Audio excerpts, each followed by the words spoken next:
The Tribune's legacy. He had conquered Germania. She had conquered his heart. Together, they would conquer the greatest enemy of all, Rome itself. Chapter 1, The New Life. The morning sun streamed through the narrow window of their small apartment on the Aventine Hill, casting golden patterns across the worn mosaic floor. Livia stretched beneath the linen sheets, her hand reaching instinctively for the warm body beside her. It was empty. She sat up, her heart lurching with the familiar panic that had plagued her during the long months of his campaign. But then she heard it, the soft clatter of pottery from the small kitchen, the low murmur of Marcus humming a soldier's marching song. She exhaled, a smile spreading across her face. He was here. He was home. He was hers. Padding barefoot across the cool tiles, she found him at the small brazier, attempting to heat water for morning tea. His tunic was unlaced, his dark hair still tousled from sleep, and he was muttering curses at the stubborn flames. "Having trouble, Tribune?" she asked, leaning against the doorframe. He turned, his stormy eyes lighting up at the sight of her. "This infernal device is nothing like a campfire. In Germania, I could start a blaze with 2 sticks and a prayer. Here, I cannot even boil water." Livia laughed, crossing to take the flint from his hands. "Let me show you how it is done, soldier. Some skills are not learned on the battlefield." She crouched beside him, her fingers working the flint with practiced ease. Within moments, a small flame flickered to life. Marcus watched her, his expression soft with wonder. "You are a miracle," he murmured, brushing a strand of hair from her face. "Every day, I wake up and expect to find this was all a dream. That I am still in that cave, dying of fever, imagining you." Livia leaned into his touch. "It is no dream. I am here. You are here. And we have the rest of our lives to prove it." He kissed her then, slow and tender, the taste of morning on his lips. It was a kiss of gratitude, of relief, of profound, overwhelming love. The water boiled over, hissing against the coals, and they broke apart laughing. Chapter 2, The Weight of Rank. Marcus had returned from Germania a hero. The emperor had granted him a modest estate in the countryside, a promotion to senior tribune, and the ear of influential senators. His name was spoken in the same breath as the great generals of old, Germanicus, Agrippa, even Caesar himself.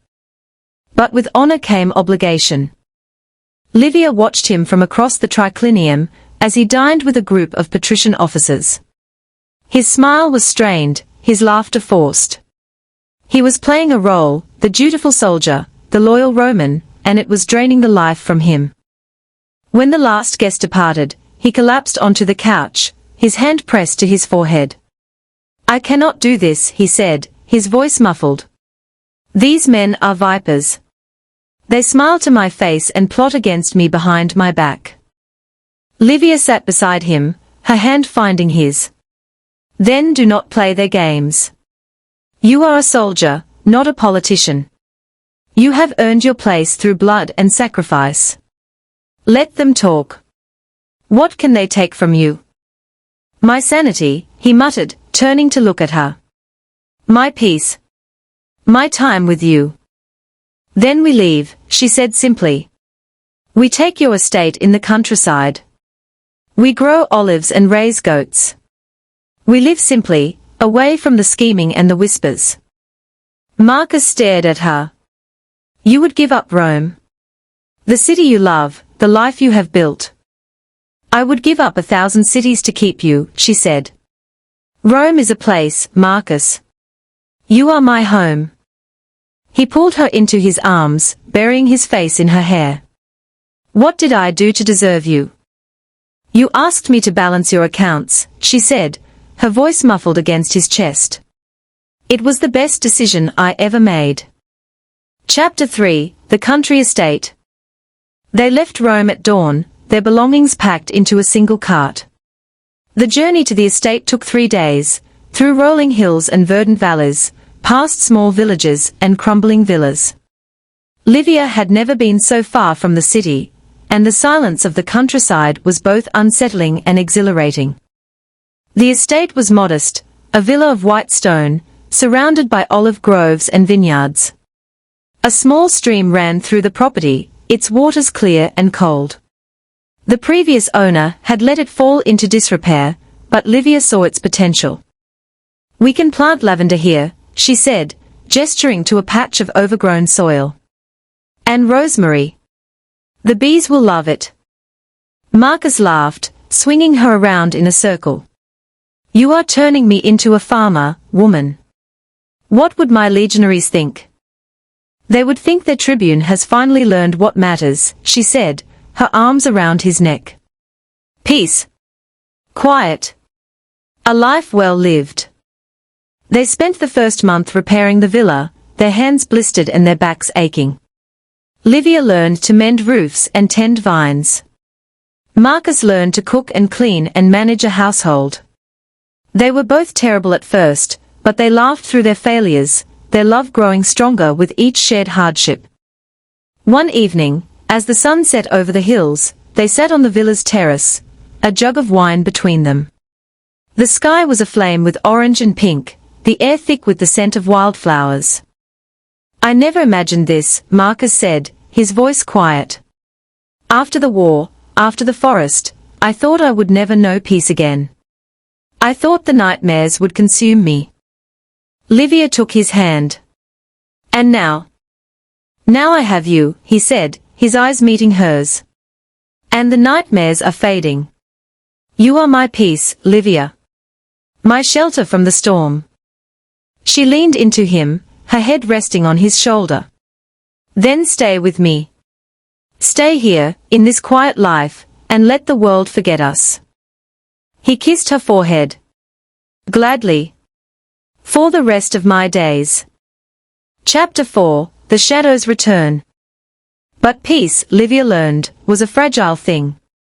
It began with a letter, delivered by a dusty courier, who had ridden hard from Rome. Marcus read it in silence, his face growing pale, his hands trembling. "What is it?" Livia asked, her heart sinking. "The emperor is dead," he said, his voice hollow. "Tiberius has taken the throne. There is unrest in the legions. They are calling for loyal officers to return. They are calling for me." Livia felt the ground shift beneath her feet. "You cannot go. Marcus, you cannot." "I have no choice," he said, his voice cracking. "If I refuse, they will brand me a traitor. They will seize the estate. They will. They will do nothing," Livia said, her voice sharp. "You have served Rome faithfully. You have bled for her. You owe her nothing more." Marcus looked at her, his eyes filled with anguish. "I owe her everything. My rank, my honor, my life. If I turn my back on her now, what kind of man am I?" "A living one," Livia whispered, tears streaming down her face. "A man who promised to stay. A man who promised me forever." He pulled her into his arms, holding her tight. "I will return to you," he said, his voice fierce. "I swear it. I will return, and we will have our forever. But I must do this. I must." She clung to him, her sobs muffled against his chest. "Then go," she said, her voice breaking. "But know that I will be here, waiting. I will always be here, waiting." Chapter 5, The Longest Year. The year that followed was the longest of Livia's life. Marcus wrote to her every week, his letters filled with longing and frustration. The political situation in Rome was volatile, the legions fracturing into rival factions. He was caught in the middle, a pawn in a game he had never wanted to play. Livia threw herself into the estate, tending the vines and olive groves with obsessive devotion. She learned to press oil and ferment wine, to barter with the local farmers and manage the household accounts. She became a figure of quiet strength in the community, respected and admired for her resilience. But at night, she lay alone in their bed, her hand pressed to the empty space beside her. She wore his ring on a chain around her neck, the gold fibula at her throat, and she counted the days until his return. And then, on the first anniversary of his departure, she received a letter that changed everything. My dearest Livia. The crisis is over. Tiberius has consolidated his power, and the legions are at peace.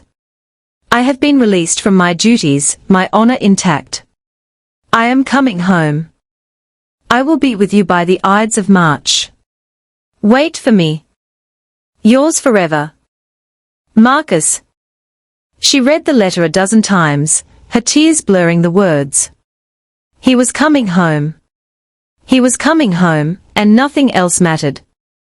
Chapter 6, The Return. The Ides of March dawned bright and clear, the hills covered in the first flowers of spring. Livia rose before dawn, her heart pounding with anticipation. She spent the morning preparing the villa, fresh linens on the bed, a feast in the kitchen, wildflowers on every surface. And then she waited. The hours crawled by, each one an eternity. She paced the terrace, her eyes fixed on the road that led to Rome. She prayed to every god she knew, begging them to bring him home safely. And then, as the sun began to set, she saw him. He was riding a tired horse, his cloak dusty, his face lined with exhaustion. But he was alive. He was alive, and he was coming home. Livia ran, her sandals slapping against the stones, her heart soaring. She met him at the gate, throwing herself into his arms as he dismounted. I told you, she whispered, her voice choked with tears. I told you I would wait. Marcus held her tight, his face buried in her hair. And I told you I would return. I keep my promises, Livia. Always. He kissed her then, fierce and desperate, a kiss of reunion and relief. The years of separation melted away, leaving only the two of them, together at last. The order of chaos. They lived out their days on the country estate, growing old together in the quiet peace they had built. Livia's hair turned silver, Marcus's back grew stooped, but their love remained as fierce as it had been on the day they met. They had 3 children, 2 sons who followed their father into the legions, and a daughter who inherited her mother's sharp mind and sharper tongue. The villa was filled with laughter and warmth, a sanctuary from the chaos of the world beyond. On the last evening of his life, Marcus sat on the terrace, the sunset painting the sky in shades of gold and crimson. Livia sat beside him, her hand in his, her head on his shoulder. I have no regrets, he said, his voice soft. Not a single one. I loved you. I lived well. I found peace. Livia squeezed his hand. And I found chaos. The most beautiful chaos I have ever known. He turned to look at her, his stormy eyes still bright despite his age. Thank you, he said, for choosing me. For waiting. For loving me. Thank you, she replied, for coming back. For keeping your promises. For being my home. He smiled, a peaceful, contented smile, and closed his eyes for the last time. Livia sat with him through the night, her hand in his, her heart full of grief and gratitude. She had loved him. She had lost him. But she had never, not for a single moment, regretted a single day. Because love, she had learned, was not about balance. It was not about tidy accounts and predictable sums. It was about the wild, untamable chaos of 2 souls choosing each other, again and again, against all odds. And she had chosen him. Every single time.